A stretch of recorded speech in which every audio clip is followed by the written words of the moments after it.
Take the two biggest competitive game genres in the world, shooters and MOBAs, combine them and what do you get? Yeah, not that one. Yeah, we get Deadlock! We can actually talk about Deadlock now without being chemically castrated by Valve. Deadlock has been the biggest secret in gaming for a while. Kinda. Oh please don't talk about our game. F you, Google Docs leak. Keep in mind the game is in early development, so I'm not feeling particularly critical about it today, even if the gameplay can be a little jank and vertigo inducing at times. This game has been top secret, but that's why I honestly think Valve has struck gold with their marketing for the game, because they didn't market it at all. They have done such a good job of making this game feel exclusive and edgy for being under the radar, like a little VIP club. A forbidden fruit that's got all sorts of players frothing at the mouth all excited. Today, I'm going to discuss what Deadlock actually is and why it's the game we all needed.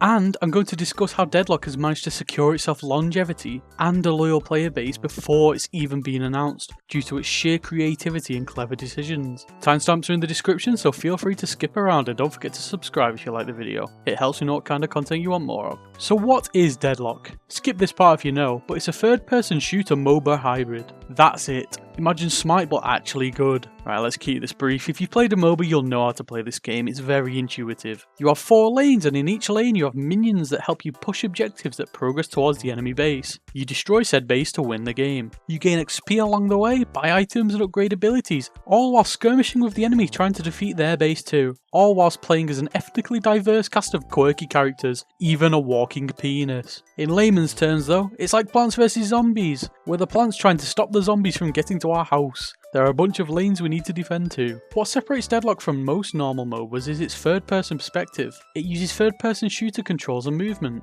Most MOBAs stick to a top-down flat gameplay, but here you can jump, mantle, climb, dash, slide, bop it, twist it, flick it and all sorts. Hell, you can even get onto rooftops if you really want to. If you've played a shooter game before, you'll master the movement and shooting mechanics just fine. The combat is simple yet robust, making the game extremely simple to pick up and fairly easy to learn and get better at, unlike a lot of typical MOBAs.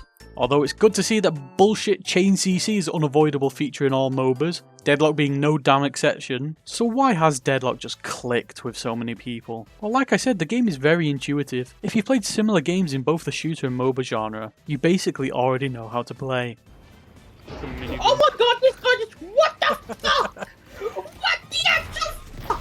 Even if you have a mental deficiency, you'd still be able to figure out the controls easy enough. It's taken the core aspects from its inspired genres and crafted a captivating game that doesn't alienate players from those genres. Instead, it bolsters each game's fun qualities and hooking features. MOBAs are fun as hell, but they take a lot of time to learn and even more time to get good at. But MOBAs like League of Legends and Dota are popular for a reason. They may have toxic reputations, sure, but the gameplay loop itself is extremely addictive and clever at keeping players engaged thanks to its objective-based high moments and micromanageable skill expression. By combining the admittedly awful learning curve of the way MOBAs physically control and slapping a shooter controls scheme and core gameplay over it, you get an extremely addictive gameplay loop with intuitive controls and flexible skill expression outside of just pure macro playing. We all needed this game. Shooter players will love the controls and gunplay. MOBA players will love the objective and micromanageable structure of the lane-based gameplay. Having such an inviting game with a low skill floor but high skill ceiling is such a breath of fresh air in this sweaty hellscape the gaming market is in. You can load up one game of League of Legends, make one mistake in minute 1, and then get called 1 million different slurs in one message. Now with Deadlock you can load it up, instantly understand the controls, and learn slowly with the rest of the player base, likely finding their footing with this new take of the genre too. Now is the perfect time to jump on board with this type of game. Valve have so much dev experience. Take the likes of Dota, TF2, Counter-Strike, you name it. Just by having Valve's brand attached to the game, you know full well this game is going to be well crafted and be infused with very knowledgeable developer experience to bring out the best from all game genres Valve has previously worked on.